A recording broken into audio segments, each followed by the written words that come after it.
team, I hope you're all well. Today I am going to be doing my September wrap up. This is going to be a smaller than usual wrap up because I barely read anything in the month of September. I got through 9 books in the month of September, which is really good, don't get me wrong. I'm really happy I got through 9 books. It's better than none. But for me, obviously, usually I get through between about 15-20 books in the month, so it was not a good month for me. I had a lot going on with family stuff and with my health and things like that, so it just wasn't a good month. But alas, I do have some books to wrap up, so let's get into them. I had quite a good month considering with what I read. 2 of the books were rereads, so that's really good, and I managed to get through 3 arcs as well. 2 of them had already come out before I read them, so yeah, not too bad of a month. So the first book that I finished in the month of September was Nevermore by Jessica Townsend. I gave this 5 out of 5 stars. I really enjoyed it. This is the first in the Morrigan Crow series, I think that's what it's called. And this is following Morrigan Crow, who is a cursed child. She thinks she's a cursed child anyway. Everything that goes wrong in the town where she lives is blamed on Morrigan Crow. Her dad's like really high up in the political side of things, and she just gets blamed for everything all of the time. It is said that cursed children on their 11th birthday will die. So as the clock strikes midnight on her 11th birthday, she is whisked away by a man called Jupiter North, who takes her to the Wondrous Society, in which she takes part in some different challenges and things like that, and with other children that all have abilities. She's struggling because she's not sure what her ability is, and it's just the story of that happening. There's lots of magic in here, there's trials that she needs to pass, there's mystery, and there's other bits going on. It's very good. I do highly recommend it. I really enjoyed it. I have heard this being compared to Harry Potter. I can see why, but at the same time I think it 100% stands on its own, and if nobody else had have mentioned it to me, I wouldn't have got Harry Potter vibes from it. So it's very good, and I cannot wait to jump into Wondersmith. I have not picked that up straight away on the sole purpose that Hollowpox, the 3rd in the series, does not come out till March next year, so I need to be careful. I've obviously read A Curse So Dark and Lonely earlier on this year, and I'm frustrated that I have to wait till February for Heart So Fierce and Broken to come out, so I didn't want the same thing to happen here. So I will be reading Wondersmith in the month of November for Believathon, but then I only have a couple months to wait for Hollowpox. So but yeah, really enjoyed it. 5 out of 5 stars. Highly recommend. The next book that I finished was Our Stop by Laura Jane Williams. Again, I gave this 5 out of 5 stars. I ended up listening to this on audio, and I'm so glad that I did. It was really good. This is obviously an ARC. This is not the finished copy of Our Stop. But I was sent this by the publishers Avon, so thank you to them for sending me this over. I apologise for getting to it so late, but I really enjoyed it.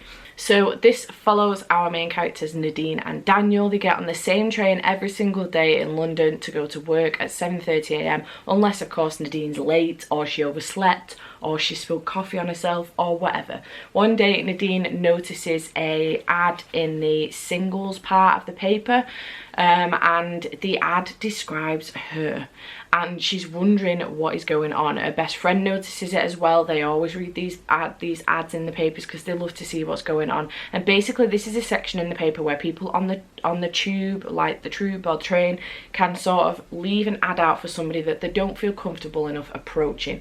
So in London this is a huge thing. Nobody speaks to anybody, and this is just a really nice thing where you can just leave a bit of you don't leave your name or anything, it's just clues to like who this person could be. So the clue that was left was to the cute girl with the coffee stains on her dress and the guy who always stands near the doors, drink some time. Anyway, this ends up going back and forth with the messages. There is a lot of things going on in each other's lives, respectively. So there's a lot going on in Nadine's life, there's a lot going on in Daniel's life, and these end up meaning that these two don't cross paths until very late on in the book. but there are several situations where these two could have crossed paths a lot earlier. So the anticipation that this book gave me, honestly, the amount of times that I sat there going, yes, yes, yes, they're going to meet, and then it didn't happen, and I was like, oh no, and you just had to wait again for the next time that it might possibly happen. I just absolutely adored it. Laura's writing was amazing. It was so good. I loved how it wrapped up in the end. It was just a brilliant book. Highly recommend it. The audiobook for this is very good as well. 5 out of 5 stars. Then I picked up Now We Are 6 by A.A. Milne. This is a poetry collection that obviously has like Winnie the Pooh roaming about in the book somewhere. This was cute. I looked very bare.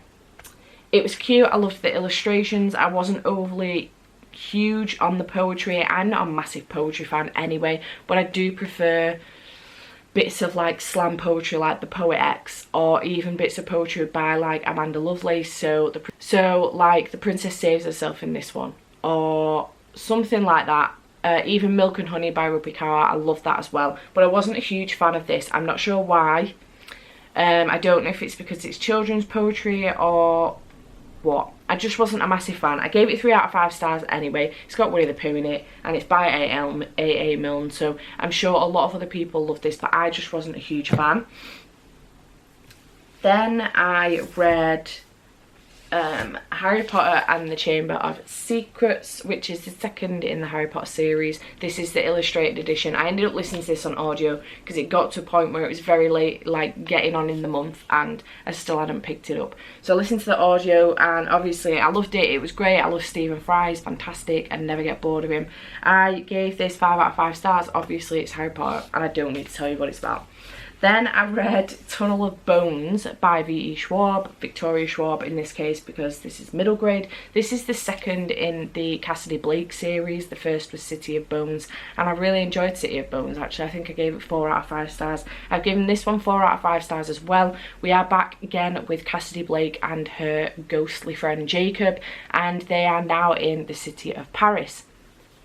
They have come to the catacombs, and her parents are recording obviously like their paranormal show in the catacombs and stuff, and Cassidy gets herself in a bit of trouble again on an adventure. I really enjoyed it. The adventure is just always great with these books. I don't know if this is just a duology or it's going to be a series of books. I'm not sure.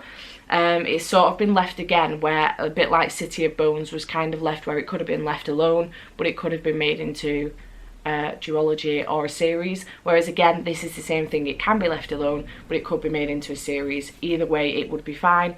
I've really enjoyed it. The only thing I will say with it is that I did forget a lot of the time that she's a child, she's not an adult. So like, I think in this Cass is 12.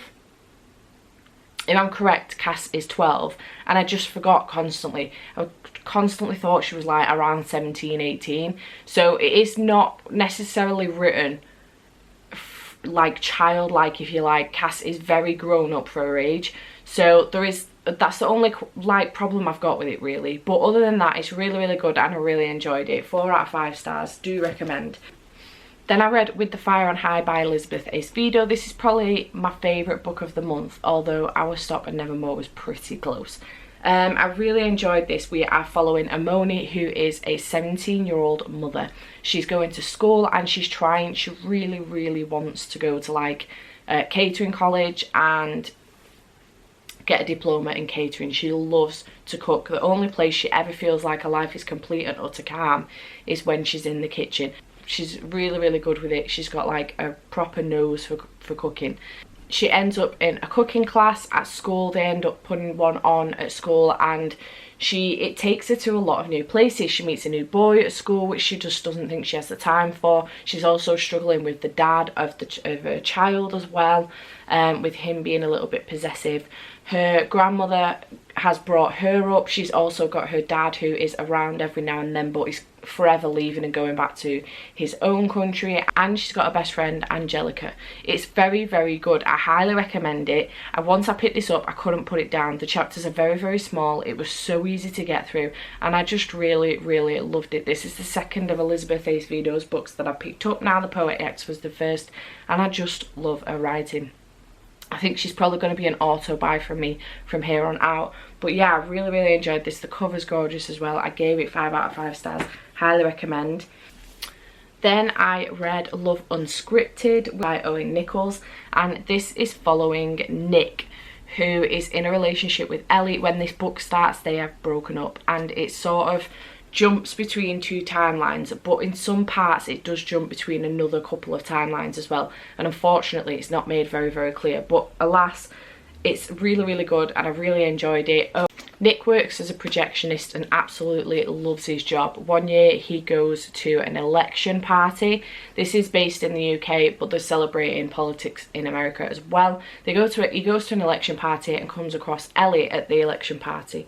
They have like an amazing night of hanging out and stuff, and then for like they become in a relationship. 4 years later, Ellie walks out and you're not sure what's really happened in this, and that's the whole point of the book. They're going through to explain to you exactly what's happened and realise what the actual problem is. Nick is trying to get his head around it. I really liked that this is told from the perspective of the guy. It's not often you get that, but I did really enjoy that. It was very good, and I do highly recommend this. I gave it 4 out of 5 stars. It was very good. I did enjoy Owen's writing style, and I did enjoy the book itself. Pretty fast paced, and there's lots going on, and the chapters are quite small as well. I do enjoy small short chapters. It makes it a lot easier to get through a book. But yeah, I do highly recommend it. I just love the cover of this. The other thing I loved about this as well was that because obviously Nick was a projectionist, I do love that they sort of bring films into it quite a lot. Nick is a lot like me in the fact that he will reply to a comment in movie quotes or things like that. He does it a lot more than I do it, but he will do it on occasion, and I do that. So I did enjoy that. I found myself laughing a couple of times and knowing exactly what film he was talking about or whatever. So yeah, I really liked this, and I do recommend it. 4 out of 5 stars. Then second to last book, I reread Girls of Paper and Fire by Natasha Young. I gave this 5 out of 5 stars again for the second time. It's because I will be picking up Girls of Storm and Shadow in the month of October.